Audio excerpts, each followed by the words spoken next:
नमस्कार, स्वागत है आपका ईटी नाउ स्वदेश पर। आप देख रहे हैं गुड मॉर्निंग स्वदेश। मैं हूं अशेषा अध्वर्यु और अगले आधे घंटे में हम आपको बताएंगे ग्लोबल बाजारों से क्या संकेत निकल कर आ रहे हैं। इसी के साथ भारतीय बाजारों में खबरों वाले शेयर्स कौन से होंगे, कई सारे नतीजे आए हैं कल शाम को, उस पर भी नजर डालेंगे और इसी के साथ ब्रोकरेज रिपोर्ट और कमोडिटी मार्केट पर भी फोकस करेंगे। सबसे पहले गिफ्ट निफ्टी पर फोकस करते हैं। करीब 50 अंकों की तेजी यहां पर निकल कर आ रही है। 24,530 के पास गिफ्ट निफ्टी। पॉजिटिव ओपनिंग के संकेत भारतीय बाजारों के लिए निकल कर आ रहे हैं, लेकिन एशियाई बाजारों की बात करें तो यहां पर मिला जुला कारोबार आज सुबह दिखा है। निक्केई यानी जापानीज मार्केट में 100 अंकों की तेजी दिखी है। 0.28% की तेजी के साथ जापानीज मार्केट सभी कारोबार कर रहे हैं। लेकिन हांगकांग के बाजारों की बात करें तो यहां पर 1% से ज़्यादा की गिरावट। चाइनीज़ मार्केट में करीब आधे % की गिरावट दिखी है और कॉस्पी में भी थोड़ी सी गिरावट। लेकिन भारतीय बाजार के लिए पॉजिटिव ओपनिंग के संकेत गिफ्ट निफ्टी से निकल कर आ रहे हैं। अमेरिकी बाजारों पर नजर डालें तो यहां पर कल गिरावट दिखी। डाउ जोन्स 1% की गिरावट के साथ बंद होता हुआ नजर आया। करीब 400 पॉइंट की गिरावट डाउ जोन्स पर दिखी। नैस्डैक 1.5% से ज्यादा की गिरावट, 300 पॉइंट फिसल कर बंद होता हुआ नजर आया। और S&P 500 की बात करें तो यहां पर भी करीब 1% की गिरावट कल के ट्रेडिंग सेशन में दिखी। याद रखें, टेक्नोलॉजी शेयरों में गिरावट दिखी, जिसके चलते अमेरिकी बाजार कल दबाव में रहे। इसी के साथ प्रेसिडेंशियल इलेक्शंस है कुछ ही दिनों में अमेरिका में, और उसी के साथ इंटरेस्ट रेट एनवायरनमेंट को लेकर क्या कमेंट्री निकल कर आती है उस पर भी नज़र रहेगी। इसी के साथ US फ्यूचर्स की बात करें तो डाउ जोन्स 0.2% की तेज़ी के साथ बंद हुआ आज सुबह।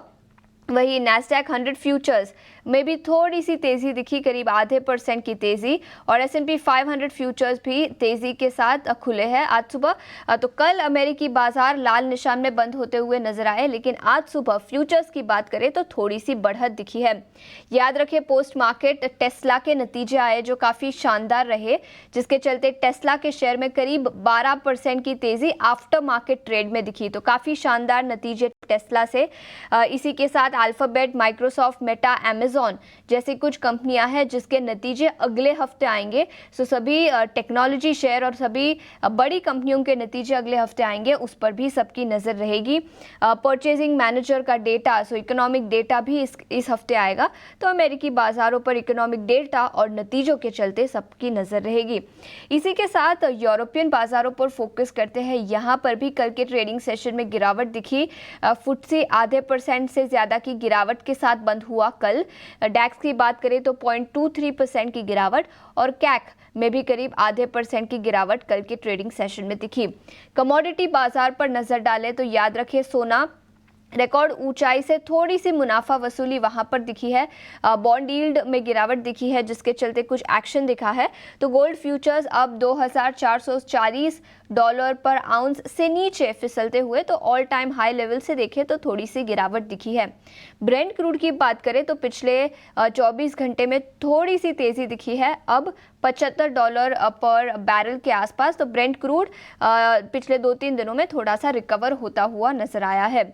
इसी के साथ FIIs और DIIs का एक्शन कैसा रहा उस पर भी नजर डाल लेते हैं। FIIs ने फिर एक बार कल के ट्रेडिंग सेशन में बिकवाली की। करीब 5,680 करोड़ की बिकवाली कल के ट्रेडिंग सेशन में दिखी और अक्टूबर में अब तक 90,000 करोड़ से ज़्यादा की बिकवाली अब तक अक्टूबर के महीने में दिखी है। DIIs की बात करें तो 6,100 करोड़ की खरीदारी कल के ट्रेडिंग सेशन में दिखी। इंडेक्स फ्यूचर्स और इंडेक्स ऑप्शंस पर नज़र डाल लेते हैं। इंडेक्स फ्यूचर्स में 120 करोड़ की बिकवाली, इंडेक्स ऑप्शंस में 930 करोड़ की बिकवाली, स्टॉक फ्यूचर्स में 6,500 करोड़ की खरीदारी दिखी। वही स्टॉक ऑप्शंस में करीब 300 करोड़ की खरीदारी। लेकिन FIIs की बिकवाली अभी भी बरकरार है। पिछले कई दिनों से FIIs बिकवाली कर रहे हैं। आगे बढ़ते हैं, बाजार पर रणनीति बताने के लिए अब हमारे साथ यस सिक्योरिटीज़ के मेहमान जुड़ चुके हैं। यस सिक्योरिटीज़ के लक्ष्मीकांत शुक्ला, शुक्रिया समय निकालकर ईटी नाउ स्वदेश के साथ जुड़ने के लिए। लक्ष्मीकांत जी, बताएं आज बाजार के लिए कैसी चाल रह सकती है? निफ्टी और बैंक निफ्टी पर कौन से लेवल्स पर हमारे दर्शकों को नजर रखनी चाहिए? शुभ प्रभात आशीषा जी। निफ्टी में वीकनेस तो बना हुआ है, हालांकि 2 दिनों की सेलिंग के बाद कल एक बुलिश कैंडल का फॉर्मेशन हुआ था, बट अगेन 100 डीएमए के पास इसने फिर से एक रेजिस्टेंस लिया है। मुझे लगता है कि क्योंकि आरएसआई ओवरसोल्ड जोन के आसपास ट्रेड कर रहा है, तो एक पुल बैक का एक्सपेक्टेशन किया जा सकता है, बट उसके लिए निफ्टी को 24,605 के ऊपर सस्टेन होना जरूरी रहेगा। अगर निफ्टी 24,605 के ऊपर सस्टेन नहीं हो पाता है तो हमें फिर से बिकवाली देखने को मिल सकती है। जो इमीडिएट सपोर्ट नजर आ रहे हैं वो आ रहे हैं 24,370 के आसपास। वहां पे 38.2 का फिबोनाची रिट्रेसमेंट भी दिखाई दे रहा है, तो वहां से एक पुलबैक आने का उम्मीद है। हालांकि इसके बावजूद भी अगर निफ्टी वो लेवल तोड़ देता है, जो नेक्स्ट लेवल पर दिखाई दे रहे हैं वो दिखाई दे रहा है 24,200 के। तो ओवरऑल सेंटिमेंट बेरिश ही है जब तक निफ्टी 24,605 से नीचे ट्रेड करता है। वहीं पर अगर हम बैंक निफ्टी की बात करें तो बैंक निफ्टी ने अपने जो की सपोर्ट एरियाज है उनको होल्ड करके रखा हुआ है, बट ओवरऑल वहां पर भी सेंटिमेंट थोड़े से नेगेटिव ही हुए हैं। इमीडिएट सपोर्ट 51,000 लेवल का है, और अगर बैंक निफ्टी इसको तोड़ता है तो वहां से हमें फिर 50,400 से लेकर 50,000 के निचले स्तर दिखाई दे रहे हैं। रेजिस्टेंस जो बैंक निफ्टी में बनता हुआ नजर आ रहा है वो है 51,700 का, और जब तक बैंक निफ्टी इसके नीचे सस्टेन करता है तब तक बिकवाली बनी रह सकती है बैंक निफ्टी में भी। अगर इंडिया विक्स की बात करें तो इंडिया विक्स में भी जो उसका 200 डीएमए उसको रिक्लेम किया है। अगर 15 के ऊपर सस्टेन होता है तो वहां पर भी हमें वोलेटाइल मोमेंट दिख सकता है मार्केट में। अगर हम स्टॉक रिकमेंडेशन की बात करें तो मार्केट को के लेवल्स को देखते हुए लॉन्ग शॉर्ट रेशियो की स्ट्रेटजी अपनाना जरूरी है, इसलिए मैंने एक लॉन्ग कॉल का रिकमेंडेशन लिया और एक शॉर्ट कॉल का रिकमेंडेशन लिया है। लॉन्ग में हमें हिंज जिंक को बाय करके चलना है। वहां पे आवरली चार्ट पे फॉलिंग ट्रेंड लाइन का ब्रेकआउट है, और अगर हम डेली के चार्ट देखते हैं तो वहां पर कंसोलिडेशन ब्रेकआउट है, और ओवरऑल स्ट्रेंथ बना हुआ है इस स्टॉक में काफी दिनों से। कल भी इसने अपने जो प्रीवियस स्विंग हाई है उनको ब्रेक किया था और उसके ऊपर ही क्लोजिंग दिया है, तो मुझे लगता है कि हिंदुस्तान जिंक में हम तेजी करके चल सकते हैं। जो हमारे लेवल्स रहेंगे इस स्टॉक को हमें बाय करना है अराउंड 520 टू 523 लेवल्स पर, और जो हमारे इसमें टारगेट निकल कर आ रहा है वो है 555 का, और स्टॉप लॉस हमें रखना है 505 का। दूसरा जो स्टॉक है जिसको हमें शॉर्ट करना है वो है पेट्रोनेट। तो करंट कॉन्ट्रैक्ट का ही फ्यूचर हमें शॉर्ट करके चलना है। यहाँ पर हमें एक राइजिंग ट्रेंड लाइन का ब्रेकडाउन देखने को मिला है, और अभी भी ये स्टॉक अपने की मूविंग एवरेज के नीचे सस्टेन कर रहा है। अगर हम डेली के चार्ट्स देखते हैं तो वहाँ पर जो आरएसआई है वहाँ पर नेगेटिव क्रॉसओवर है, और वही नेगेटिव क्रॉसओवर हमें मैकडी में भी दिखाई दे रहा है। तो मुझे लगता है कि हम पेट्रोनेट को शॉर्ट कर सकते हैं 345 से 347 के लेवल पर। इसमें जो हमारे निचले स्तर के टारगेट आ रहे हैं वो है 325 पे, और जो स्टॉप लॉस दिख रहा है वो आ रहा है हमारा 355 का। बिल्कुल, तो पेट्रोनेट एलएनजी पर बिकवाली की राय 325 रुपए प्रति शेयर का लक्ष्य, और इसी के साथ मेटल सेक्टर से हिंदुस्तान जिंक यहां पर खरीदारी की राय है लक्ष्मीकांत जी की तरफ से 555 रुपए प्रति शेयर का लक्ष्य। समय निकालकर ईटी नाउ स्वदेश के साथ जुड़ने के लिए शुक्रिया।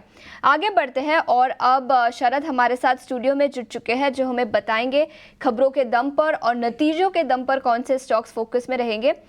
शरद, गुड मॉर्निंग। सबसे पहले नतीजों से शुरुआत करते हैं। Good morning Ashisha. तो ऑफ कोर्स नतीजे की बात करें तो HUL है, यूनाइटेड स्पिरिट्स है, सारे कंजम्पशन नाम है, पिडिलाइट भी है, लेकिन मोस्ट ऑफ द प्लेसेस में निराशा देखने मिली है।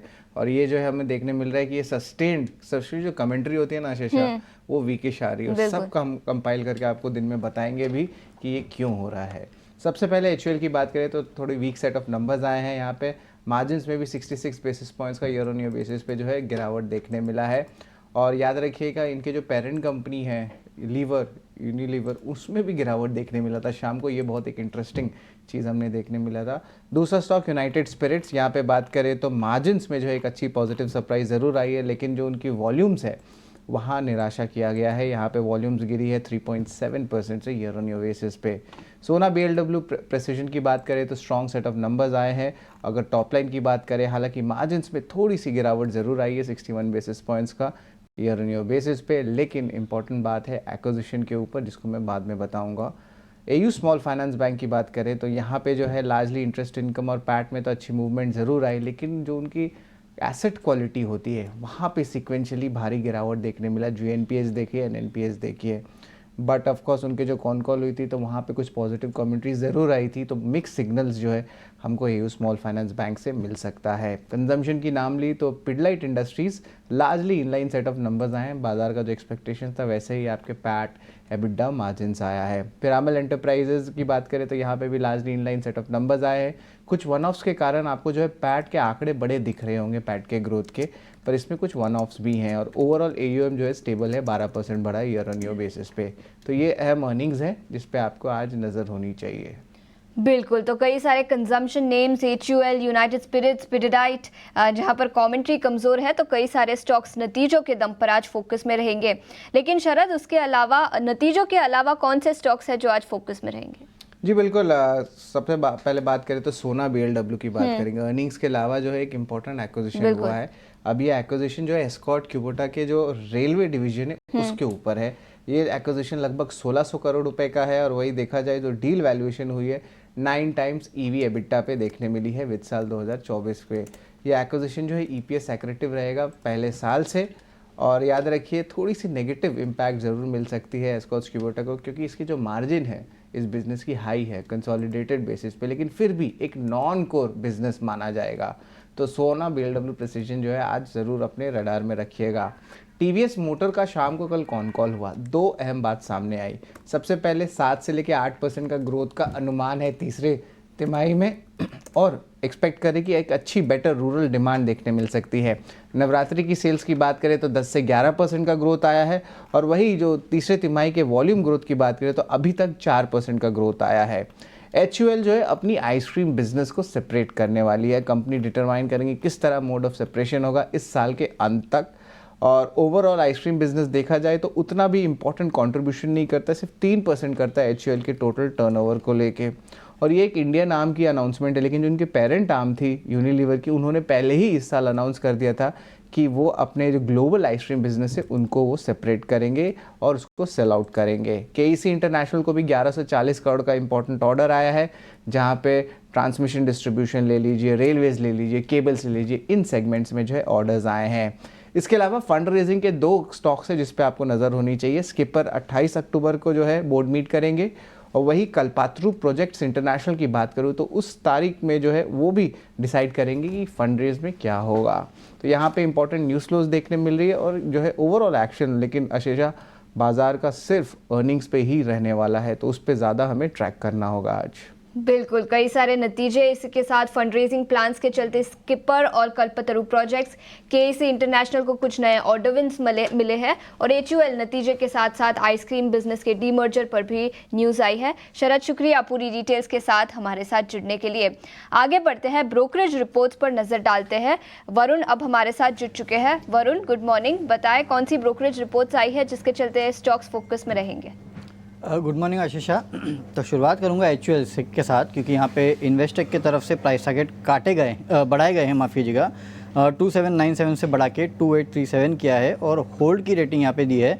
इनका कहना है कि ओवरऑल ग्रोथ ट्रेंड्स अगर आप देखेंगे तो थोड़े बहुत यहाँ पे कमज़ोर देखने मिल रहे हैं, लेकिन ओवरऑल डिमांड को लेके हालांकि इतनी क्लैरिटी नहीं है, लेकिन काफ़ी सारे और ड्राइवर्स है जो कि इसको ओवरऑल कंपनी के परफॉर्मेंस को ड्राइव कर सकते हैं। एक्सपेक्ट कर रहे हैं कि जो इम्प्रूव्ड रेवेन्यू ग्रोथ ट्रेंड्स है वो प्राइसिंग लेड ग्रोथ से कहीं ना कहीं आगे आपको बेहतर देखते हुए दिखेंगे। तो कहीं ना कहीं इसके लिए इन्होंने अपने प्राइस टारगेट बढ़ाए हैं, हालांकि कोई बहुत बड़ी बढ़ोतरी नहीं है।